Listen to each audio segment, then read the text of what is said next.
देखिए, आज हम अपनी अगली सभ्यता पढ़ेंगे कालीबंगा। कालीबंगा सभ्यता जो कि हनुमानगढ़ में है और खुदाई के दौरान यहाँ पर क्या मिली, काले रंग की चूड़ियाँ।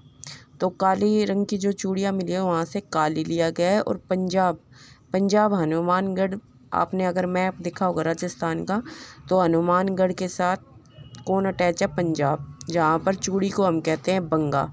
इसीलिए यहाँ से लिया काली और यहाँ से लिया चूड़ी का बंगा और ये बन गया काली बंगा। कालीबंगा में घग्गर नदी के किनारे है। जो कालीबंगा है वो घग्गर नदी के किनारे, और घग्गर नदी को हम मृत के नाम से भी जानते हैं, नट के नाम से भी जानते हैं। पहले यह सरस्वती थी, अब इसका नाम घग्गर नदी कर दिया। पहले बहती थी, अब लुप्त हो गई। ढूंढने का काम इसका कौन कर रहा है, किसने ढूंढने का काम किसने किया, वीएस वाकणकर ने। कालीबंगा का ज्ञान कराने के बारे में तो एलपी टेसीटोरी के अनुसार प्रायोगिक ऐतिहासिक थे ये, क्योंकि लिखना पढ़ना नहीं जानते थे। आग ऐतिहासिक काल से संबंध है, क्योंकि लिखित साक्ष्य मिले हैं पर पढ़ नहीं सके हैं। अब के जो एसीसी लिखे जाते हैं उस हिसाब से साक्ष्य मिले हैं। खोज करता कौन है, तो अमलानंद घोष। ये क्वेश्चन आता है पेपर में, अमलानंद की कालीबंगा के खोजकर्ता कौन है, तो अमलानंद घोष। कब की थी, 1952 में। उत्खनन कार्य किसने किया, तो ब्रजबासी लाल ने और बालकृष्ण थापर ने। कब किया, 1961 से 1969 के दौरान। कालीबंगा की विशेषताएं क्या है कि हड़प्पा सिंधु घाटी सभ्यता से कांस्य युगम सभ्यता नगरीय थी। इट मीन्स जो हड़प्पा और सिंधु घाटी सभ्यता है उसको 3 हिस्सों में डिवाइड कर लिया, पाक हड़प्पा, विकसित हड़प्पा और उत्तर हड़प्पा। तो पाक हड़प्पा गांव के प्रमाण मिले यहाँ से, विकसित हड़प्पा यहाँ नगरों के प्रमाण मिले, लेकिन बाद में पतन हो गया, इसलिए उत्तर हड़प्पा में फिर गांव बस गए। और जो कालीबंगा है उसको अर्धनगर कहते हैं, क्योंकि यहाँ गांव के प्रमाण भी मिले हैं और यहाँ पर नगर के भी मिले हैं, तो दोनों को मिलाकर इसीलिए इसको कहते हैं अर्धनगरी। डॉक्टर दशरथ शर्मा ने कहा है कि कालीबंगा को सिंधु घाटी सभ्यता की थर्ड कैपिटल बताया। किसने बताया, डॉक्टर दशरथ शर्मा ने। 1985 से 86 सरकार ने यहाँ एक संग्रहालय की स्थापना की। कब की, 1985 से 1986 में। अधिकांश कच्ची ईंटें मिली हैं, इसीलिए कालीबंगा को गरीब बस्ती कहा है। तो क्वेश्चन आता है कि गरीब बस्ती कौन सी सभ्यता को कहा है, तो कालीबंगा को कहा है। यहाँ पर देखिए, फिर मैंने ये अपने हिसाब से अपने लिए डायग्राम बनाया, फिर मैं समझाने की कोशिश करूँगी। दोहरी रक्षा प्राचीर मिली है और दोहरी परकोटे मिले हैं कालीबंगा में। इसका मतलब ये है कि अगर जैसे मान लो ये घर बना दिया, एक यहाँ पे इसका हिस्सा बना दिया, पूर्व भाग हो गया और पश्चिम भाग हो गया, तो इसके यहाँ पर भी दीवार और इसके आउटर में भी दीवार, तो इस तरीके के घर यहाँ पर देखने को मिले हैं। सबसे इम्पोर्टेंट क्वेश्चन एक तो यहाँ से ये बनता है कि इसके खोजकर्ता कौन है, फिर उत्खननकर्ता कौन है, और पहले इस नदी को किस नाम से जानते थे।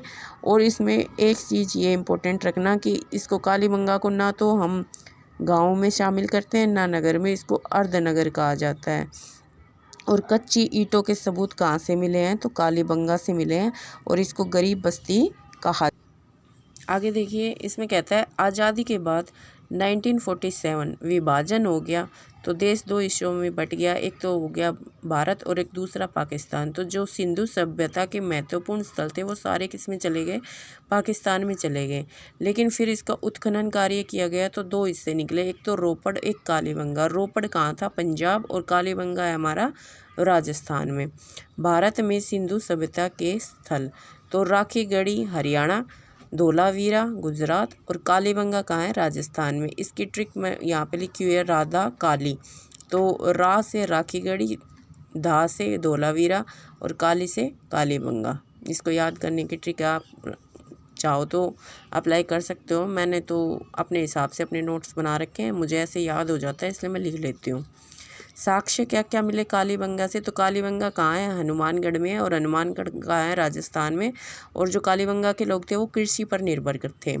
खेत मिले यहाँ पर कालीबंगा में। खेत कैसे मिले हैं, तो खेत के बीच में सरसों है और चारों कोनों पर चने हैं और लकड़ी की नाली से इसमें पानी दिया जाता था। तो ये क्वेश्चन आया हुआ है कि कालीबंगा के लोग खेतों की जुताई कैसे करते थे, नहीं पानी कैसे डालते थे, तो लकड़ी की नालियों से डालते थे। नेचुरली जुता हुआ मिला है खेत और बीच में जैसे सरसों है और कोनों पर चना उगा दिया। तो अनाज कौन से मिले, गेहूँ, सरसों, चना और जौ।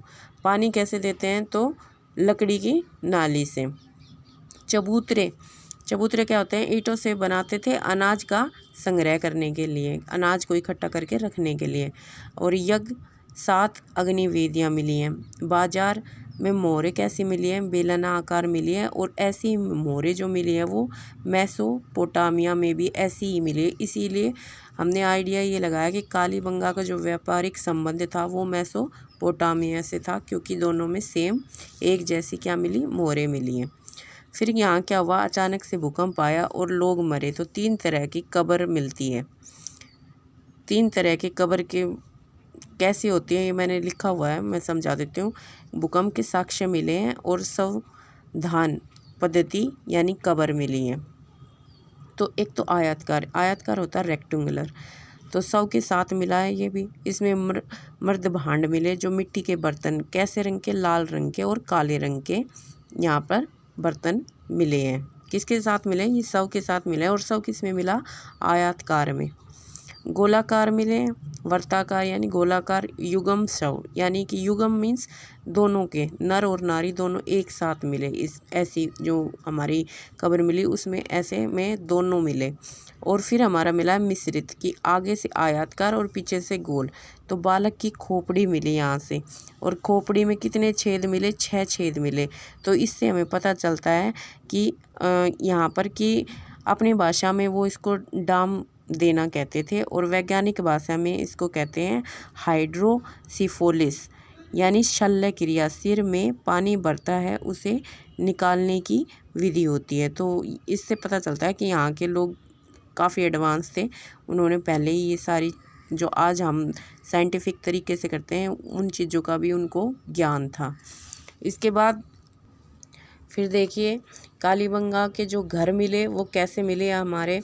तो यहाँ पर मैंने घर का ये बनाया हुआ है डायग्राम, अपने हिसाब से समझाने की कोशिश करूँगी मैं। तो देखिए इसमें कुएँ मिले। तो सबसे पहले हम यहाँ से शुरू करते हैं। देखो ये हमारा आंगन है और आंगन कैसा है, अलंकृत ईंटों का मिला है जिसमें डिज़ाइन है, ठीक है। फिर आंगन के बाद आता है हमारा दरवाज़ा। दरवाज़ा कैसा था, तो छिद्रित था जिसमें छेद बने हुए थे। फिर बाग युक्त मोहरें मिली हैं, ठीक है। फिर कुएँ, बावड़ियाँ अंडा आकार की मिली हैं ऐसे। फिर तंदूरी चूल्हा मिला है। तांबे के वृषभ मिले हैं। फिर लिपि के साक्ष्य पढ़ने के लिए भी मिले हैं। फिर नहीं, क्या क्या नहीं मिला कालीबंगा में, तो मात्र देवी की मूर्ति नहीं मिली, खिड़कियां भी नहीं मिली, लोहे के साक्ष्य नहीं मिले, घोड़े से परिचित नहीं थे। तो परिचित किस किस से थे, वो किस किस को जानते थे, तो ऊँट, कुत्ता और बाघ को जानते थे। अब देखिए क्वेश्चन क्या बन सकते हैं यहाँ से। कालीबंगा हनुमानगढ़ की दक्षिणी पश्चिमी दिशा में है। ये याद रखना कि कालीबंगा जो है ना वो हनुमानगढ़ में भी दक्षिणी पश्चिमी दिशा में है। खेत की जो दिशा है वो मिली है दक्षिणी पूर्व में। और काल तो पार खड़प्पा गांव, ये इसका काल रहा है।